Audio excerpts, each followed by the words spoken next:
Hello everyone, this is Shankar Pratap Singh and you are watching SPS Astrology।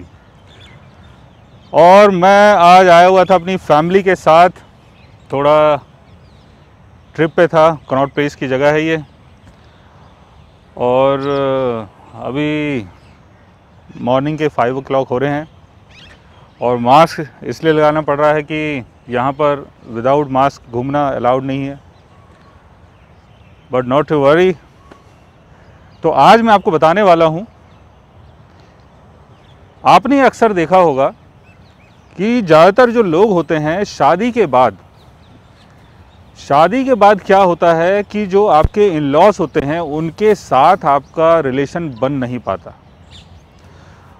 और ज़्यादातर ये चीज़ें जो फीमेल्स हैं उनको ज़्यादा फेस करनी पड़ती है, क्योंकि मेंस के लिए ये है कि भाई उनको तो हो सकता है कि अपनी जो मदर इन लॉ हैं या अपने जो फादर इन लॉ हैं उनसे मिलने का मौका ज़्यादा ना मिले, लेकिन जो फीमेल्स हैं जिनकी शादी हो चुकी है उनको अपने हस्बैंड के घर में जाना पड़ता है। अब जब हस्बैंड के घर में जाते हैं तो जैसा उन्होंने पहले सोचा था, जैसी फैमिली मिलेगी, जैसे इन लॉज मिलेंगे, हो सकता है वैसी चीज़ें उनको वहाँ पर ना मिले या नहीं मिलती है। तो वहाँ पर क्या होता है कि कुछ डिफरेंसेस आने शुरू हो जाते हैं, तो इन लॉज के साथ बन नहीं पाती है।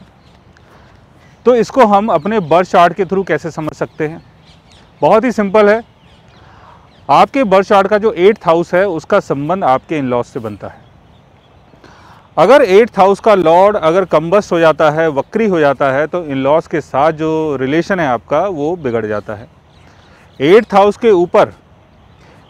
के ऊपर अगर सैटर्न का एस्पेक्ट पड़ जाता है, या 8th हाउस के ऊपर अगर सैटर्न की प्लेसमेंट होती है, या 8th हाउस के लॉर्ड के साथ अगर सैटर्न कहीं पर प्लेस्ड होता है, तब भी इन लॉज के साथ जो हमारा जो रिलेशन है वो इनिशियल लाइफ में बन नहीं पाता है। केतु अगर 8th हाउस में होता है या 8th हाउस के लॉर्ड के साथ होता है तो शुरुआती जीवन में इन लॉज के साथ रहने का मौका मिलता है, लेकिन बाद में हमारा उनसे सेपरेशन हो जाता है। और अगर राहु अगर आपके 8th हाउस में बैठता है तो इन लॉज के थ्रू ही आपको लाइफ में प्रिविलेज मिलता है, लेकिन शुरुआती जीवन में आपको बहुत स्ट्रगल करना पड़ता है। मंगल या सूर्य अगर 8th हाउस में बैठते हैं तो झगड़े का कारक होता है, यानी मंगल यानी फाइटिंग, झगड़ा, और सूर्य यानी ईगो। तो अपनी ईगो के चक्कर में, अपने गुस्से के चक्कर में इन लॉज के साथ आपका झगड़ा हो सकता है।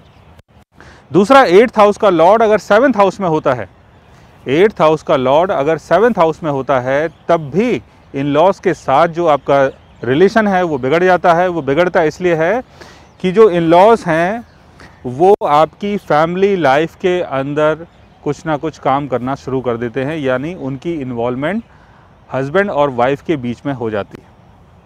बिकॉज 7th हाउस यानी आपके हस्बैंड, आपकी वाइफ, और 8th हाउस यानी आपके इन लॉज। तो 8th हाउस का लॉर्ड अगर 7th हाउस में आ रहा है तो यहाँ पर क्या है, जो आपका मैरिटल कंफर्ट्स है वो बिगड़ सकता है। तो 8th हाउस के लॉर्ड की प्लेसमेंट अगर आपके बर्थ चार्ट में ठीक नहीं है, राहु शनि केतु के साथ अगर वो बैठे हुए हैं, वक्री है, कम्बस्ट है, तो आपके जो इन लॉज हैं उनके साथ आपका जो रिलेशन है वो प्रॉपर तरीके से चल नहीं पाता है।